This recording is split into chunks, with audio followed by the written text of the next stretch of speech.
Hello mga ka-reels! Another day, another easy home cook recipe. Gawin naman natin tong garlic beef pepper steak. So yun na nga mga ka-reels, alam nyo ba na dumaan ito nung isang araw sa aking feed, itong garlic beef pepper steak. At ito pala ay Jollibee recipe hack ng The Lovely Life. Sabi ko parang ang sarap, nakakatakam. At sakto rin naman na meron akong ingredients, kaya naman lutuin na natin. At sa mainit na kawali ay maglagay ng langis at butter. Ilagay na ang ating chopped garlic. Maraming garlic po ang kailangan. At pag golden brown na siya ay pwede na natin siyang ahunin at iset aside. At the same pan ay pwede na natin siyang ilagay ang ating beef. Galbi beef cut po ang aking ginamit, pero any cut will do. Sukiyaki or yakiniko, yung maninipis na cut po ay pwedeng-pwede.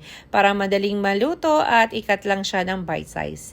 Naglagay ulit ako ng butter at mga pampalasa, toyo, paminta, maraming paminta, at seasoning, oyster sauce, sugar,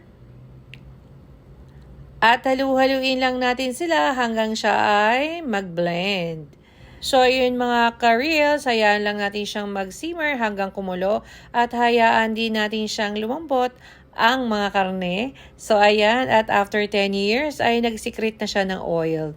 Medyo mataba po kasi yung galbi, kaya siya ay naglabas ng mga langis. So ayan, bawasan na lang po natin at pwede na nating hanguin at iset aside. At the same pan ay maglagay naman tayo ulit ng butter at all-purpose flour.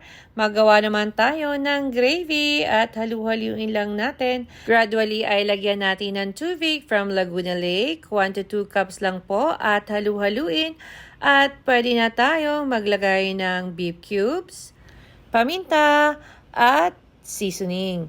So, dahan-dahan lang po ang paglalagay ng seasoning para hindi masyadong umalat.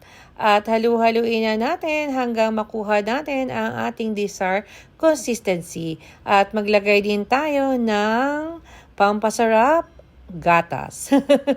So, para mas creamier po. So, maglagay tayo ng gatas. So, ayun, halu-haluin ulit natin at maglagay na tayo ng mushroom. So, ayan. At lutuin lang po natin ang ating mga mushroom. I-simmer lang po natin ang ating mushroom at lutuin ng bahagya. At pwede na natin ilagay ang ating mga beef. Ayan. At ilagay na natin ang ating piniritos na garlic. At i-mekos-mekos lang natin mga ka-reels. At once combined ay pwede na tayong mag-plating and ready to serve. So yun na nga mga ka-reels, if you like and enjoy this video, please do like, share, click the follow, and subscribe. Thanks for watching.